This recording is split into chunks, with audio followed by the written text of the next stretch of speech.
Good morning. Oh my goodness, thank you guys for being here already. So I just sent out the email for today's class. It went out very late. And I ended up changing the title and some of the text a few times. And so it's not reflected in the description below. Today, ultimately what we're talking about here is becoming unlimited. Of course, the chorus of Wicked is coming into my head and Alpha Bus singing Unlimited. But in the past 3 or 4 weeks, we've gone into identifying who we think we are, to see beyond the limits of who we think we are, right? The work here is to identify the smallest identifiers that we have about ourselves, to be able to witness them enough to see through them. Because as you begin to truly see through, well, first, let me back up. As you begin to really identify who you think you are, you can begin to see through who you think you are. And once you begin to see through who you think you are is when you begin to become unlimited. And that's the topic of what I wanted to talk about today is, how are you limiting yourself via your own ideas and thoughts about who you are? And once you are really becoming aware of, oh my goodness, I am the limit to my own self. Once you see how you don't know who it is that you are, and you begin to live this, you begin to actualize the more. You begin to live into the more of who you are. And the line that we're going to use today, and this is in the description below, is the third line of the quote we've been working on for the past few weeks. So the whole quote goes, to study the Buddha way is to study the self. That's what we've done the past 2 weeks. Begin to really look at yourself. To study the self is to forget the self. And this is what we sort of began to touch on last week, is that as you begin to really study yourself and become intimate with yourself, you realize without effort, as you really study yourself, you realize the things you think you are not you. They're not you. They're limited boxes that you've put yourself in, society has put you in, your family, your friends have put you in, and that's not who you are. So as you study the self and realize you're not who you think you are, you begin to forget yourself. You realize, I'm not those thoughts. I'm more than that. And then this is the line that this leads into, which is initially very esoteric, right? But as you begin to really sit with this becomes profound and unbridling. It's where you begin to become unlimited, right? Really move into this more. And Dogen says it in a way, okay, I'm just going to read it and then we can get into it. To forget the self is to be actualized by the myriad things. The glass, the book, the pen. They begin to actualize me. What does this mean? So if I drop off, right, I have begun in the first dropping off of a sense of self. I've studied the self. I've realized I'm not what I think I am. And so the thoughts of who I think I am begin to just die, right? It becomes clear that's not who I am. I'm so much more. And any thought of what I think I could be is not it. Whew. So then when you drop off, who is there to witness you? If there's no you to witness you, who is witnessing you? What is witnessing you? Well, there's all these myriad things. And what he's saying here is that when you forget yourself, you become actualized. You become realized by the external world. And if you go for a walk today and you see a store, the store realizes you. You see a flower, the flower is realizing you. You see a book, the book is realizing you. I apologize. This couch is realizing me. The pen is realizing me. I forgot to bring fresh water. So we're going to have to deal with my cough for a hot second. This is at first this massive perspective shift, right? Because we tend to be so focused on us. I am the camera. I am the lens. I look out at the world. I see the world. I experience the world. Well, when you drop off, what's doing the experiencing? How are you being experienced? And even to just experiment with this right now. Your computer, your phone, however you're watching or listening to me, could it be that you're not watching it, it's watching you? Now, let's not get into like surveillance and stuff like that somebody else is watching you, because that's, again, separation, right? This is about no separation. So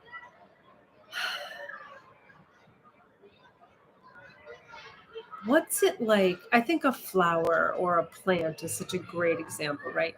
That the plant realizes you. Oof. Begin to shift how you see the world. This is the beginning of becoming unlimited. Going beyond the limits of your thinking, logical, conscious mind. Going beyond the limits of your current consciousness, right? To see and feel beyond the limits of your mind. Okay.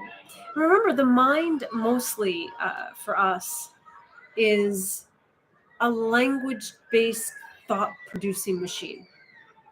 And language is a construct.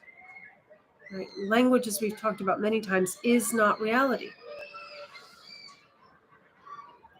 Wow.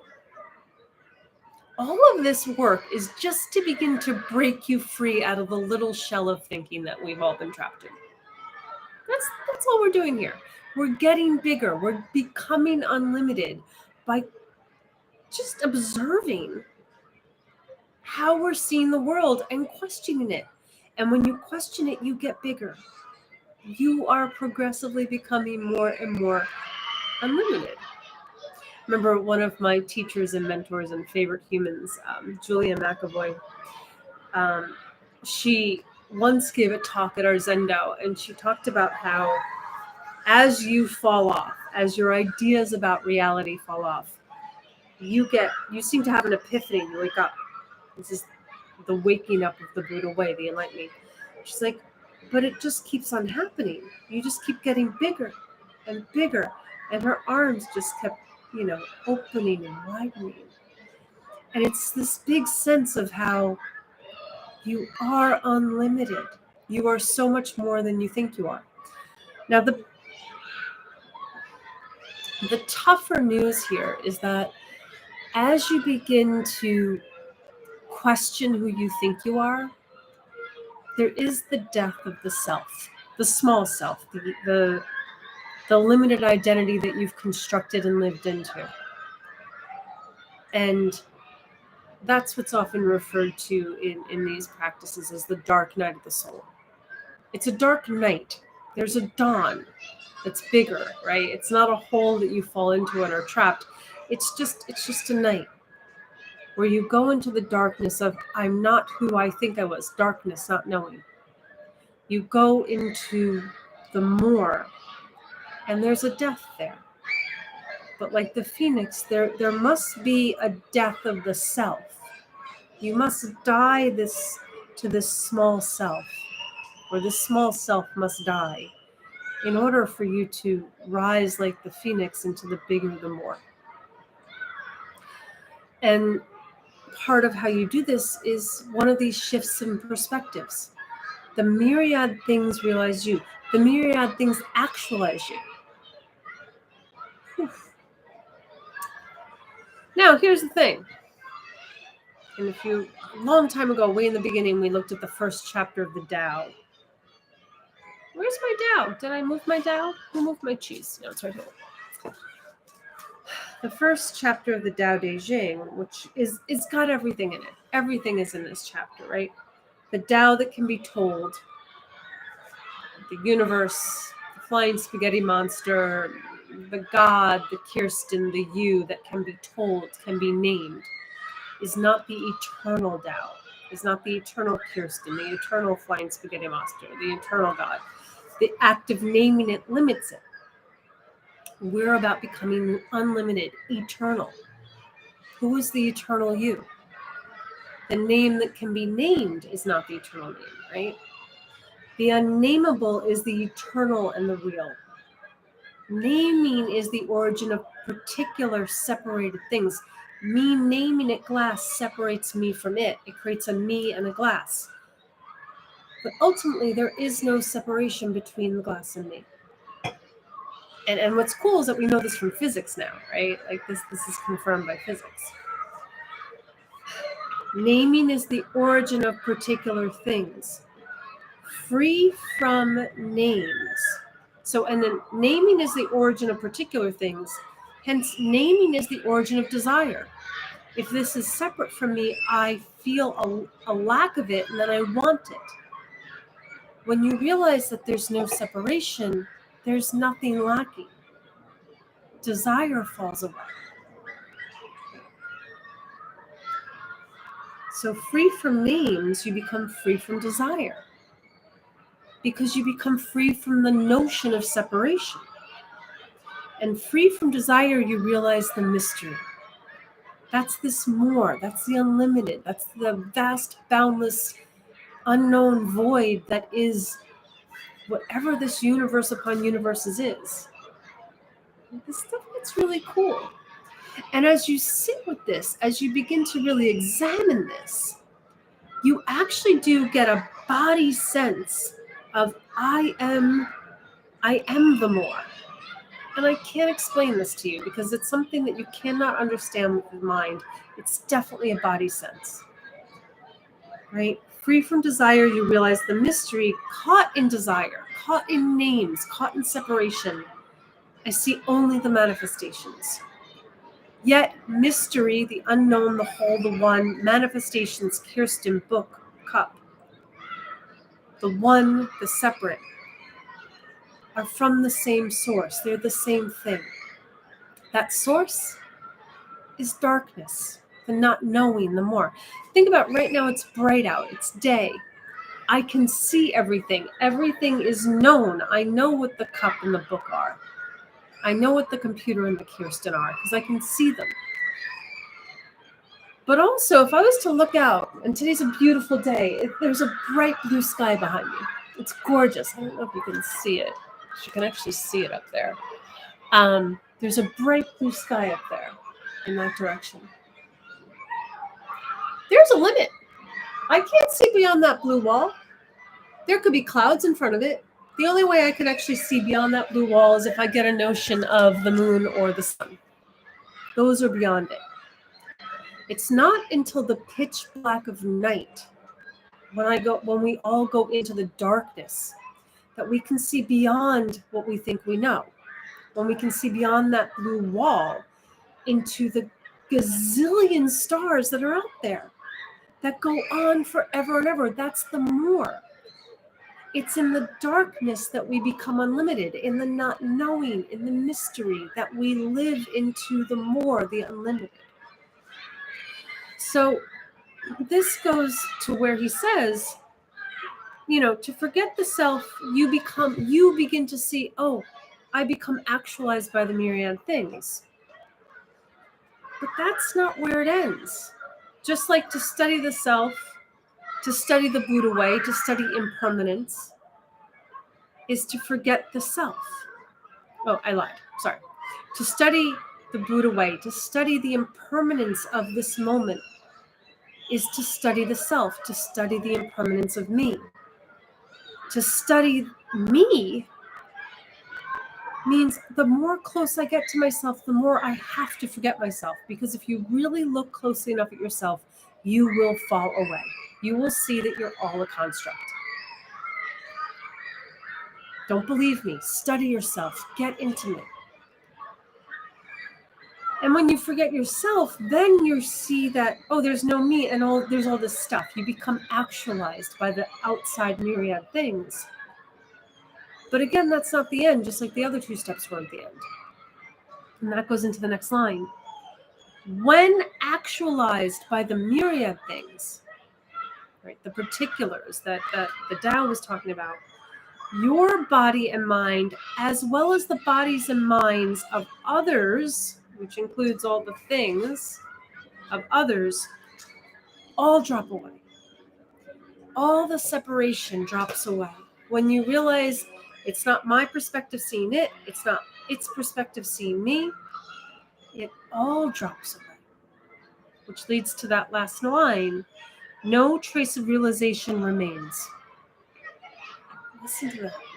How much of this work has been realizing the self, realizing no self, realizing the myriad things realizing me, all, and then, but if you keep going here, at some point, there's no trace of realization. There's nothing to realize. You've been it. You've been the whole time. There's nothing to realize.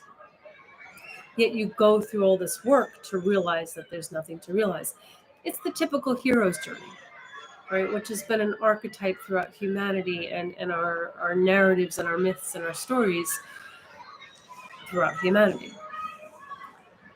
No trace of realization remains, and this no trace of self or others, continues endlessly. This is living into your eternal self. No life, no death. You go beyond the limits of death. You are unlimited. And then this goes, my favorite, the She Too poem, Inside the Grass Hut, where in those last two lines, he says, if you want to know the undying person in the hut, if you want to know the undying self, don't separate from this skin bag here and now. Keep coming back to the self. If you want to know your unlimited self, look at yourself. If you want to go beyond life and death, look at yourself. Everything you need is in you. Because you are everything. And this is big. This is dense. This is seemingly esoteric. And it's not. All these separate wisdom figures, they all came to the same conclusion. And these are thousands of years old, these guys, and we're still coming to it. The book. This is the book I gave out this year for my holiday gifts, and there's still a bunch here because I still haven't sent them all yet.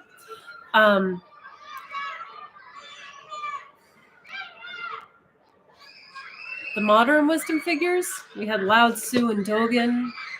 Lao Tzu was about 3,000 years ago. Dogen was about 1,200. Now we got Einstein and Schrödinger and Bohr.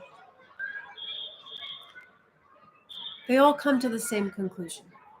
And how do they do that? They investigate. They get curious. They question. And it's amazing to me that modern science now, and that's what's so cool about this book, is it literally has like quote for quote, Heisenberg versus Chang Tzu, and they're saying the exact same thing, right? Albert Einstein and Buddha saying the same thing, right? That they're parallel sayings. And it's beautiful to me that these ancient wisdom figures came to the same conclusions of modern physics by looking deeply at themselves, getting quiet for long extended periods of time, and questioning what they thought they saw, what they thought they knew, what they think they perceive. So as you look within, yes, the small you will fall off, and that may and probably will be painful for a little bit, right? Any new birth is a little painful. But in that is the more that you cannot not be, because you are it. The only thing in the way is your mind. And as we talked about intimacy a couple of weeks ago, the only thing that can stop me from being intimate with the water or with you is my ideas of you. The only thing that stops me about being intimate with me are my ideas of me. So look at your ideas. Go to no thinking. Go beyond the limits of the mind. You're talking to your mom or your friend or your lover. Don't think you know who they are, because you don't. They're never what you think. You're never what you think. This is intimacy, the gateway to all understanding. It's all within you. That's what I got for today. I hope that this is helpful. I have to go because one of my favorite bands, Sophie Tucker, is playing in New York City in September, and the tickets went on sale 7 minutes ago. So I want to try to get tickets ASAP to when they play. So I'm going to go buy tickets to one of my favorite shows.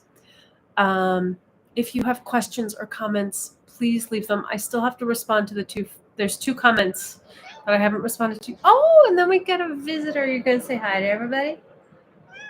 Yeah. Hi. She's so great. He's so great. He's so weird. Hi, baby. Hi, baby. Aw, thank you, Barbara. Thank you for being here. I love you all. Big love. Have a great week. Practice with me on Thursday. The link is in the email, or you can go to my website, north-scale.com, and sign up, and you can get the link. It's a Zoom link, the same link every week. And practice on Thursday with me at 11:45. Practice being unlimited. It's always just a breath away. And that breath is never away. It's always right underneath your nose. Yes, my love. Okay. Have a great week. Love you. Bye.